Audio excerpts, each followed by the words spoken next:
नमस्कार दोस्तों, मेरा नाम है अमन कुमार और आप देख रहे हैं दी अमन्स एक्सप्लेन। आपका फिर से स्वागत करता हूं।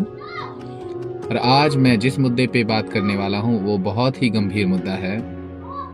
आपको पता ही होगा कि अरावली पहाड़ी भारत की सबसे प्राचीन पर्वत श्रृंखला में से एक है, जो गुजरात, राजस्थान, हरियाणा और दिल्ली तक फैली हुई है। मोदी सरकार ने इसके संरक्षण के लिए अरावली ग्रीन वॉल प्रोजेक्ट शुरू किया, लेकिन खनन संबंधी नई परिभाषा पर विवाद छिड़ा हुआ है। उसी संबंध में हम बात करेंगे। चलिए शुरू करते हैं। तो चलिए दोस्तों, इस वीडियो को पहले हम अरावली के परिचय से शुरुआत करते हैं। अरावली पर्वतमाला दुनिया की सबसे पुरानी पर्वत श्रृंखलाओं में से एक है, जिसकी कुल आयु लगभग 870 मिलियन वर्ष पुरानी है। यह राजस्थान को उत्तर दक्षिण से विभाजित करती है और थार रेगिस्तान के पूर्वी फैलाव को रोकने के साथ साथ जैव विविधता, जल संरक्षण और जलवायु संतुलन में महत्वपूर्ण भूमिका निभाती है। अब हम बात करेंगे मोदी सरकार की पहल।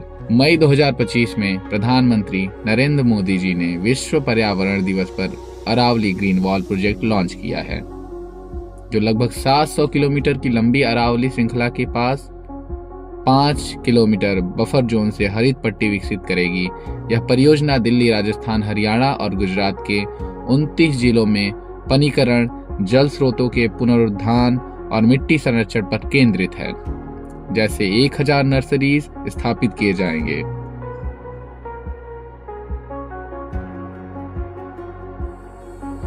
चलिए अब हम सुप्रीम कोर्ट का फैसला इस पे क्या है इसकी बात करेंगे।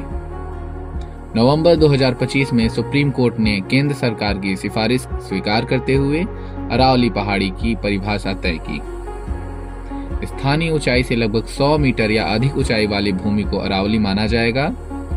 कोर्ट ने नई खनन पट्टियों पर रोक लगा दी, लेकिन 100 मीटर के नीचे पहाड़ियों में खनन की संभावना पर पर्यावरणवादियों ने चिंता जताई है।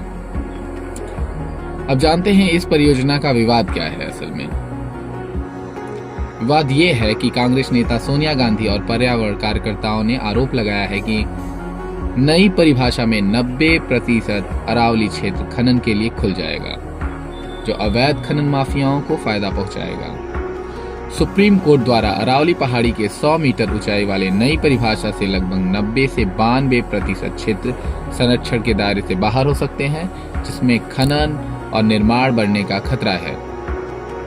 यह फैसला पर्यावरणवादियों के अनुसार भूजल स्तर गिरावट, रेगिस्तानीकरण और प्रदूषण बढ़ाने वाला साबित हो सकता है। हालांकि सरकार ने इसे वैज्ञानिक एकरूपता का कदम बता रही है। चलिए दोस्तों, जानते हैं विशेषज्ञों की चिंताएं क्या हैं।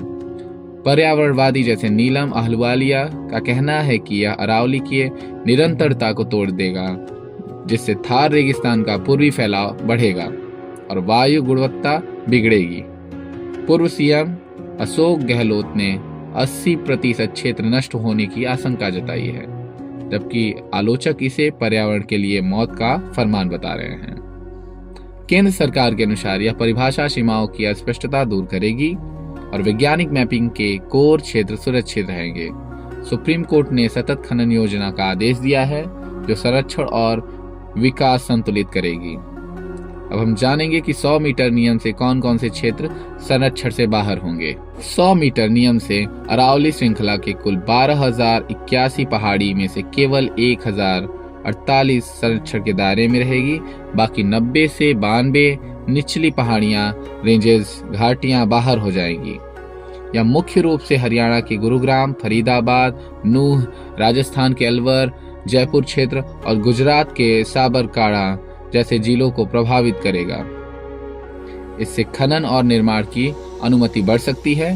प्रभावित क्षेत्र हरियाणा में गुरुग्राम, फरीदाबाद जैसे नूह जैसे जिलों की अधिकांश निचली भू आकृति 100 मीटर से नीचे हैं, संरक्षण से बाहर हो जाएंगे। जहां पहले ढलान आधारित मापदंड लागू था, राजस्थान के उदयपुर, रामसमंद और अलवर में भी कम ऊंचाई वाले रेंजेस तथा गुजरात के अरवल्ली जिलों में समान प्रभाव पड़ेगा।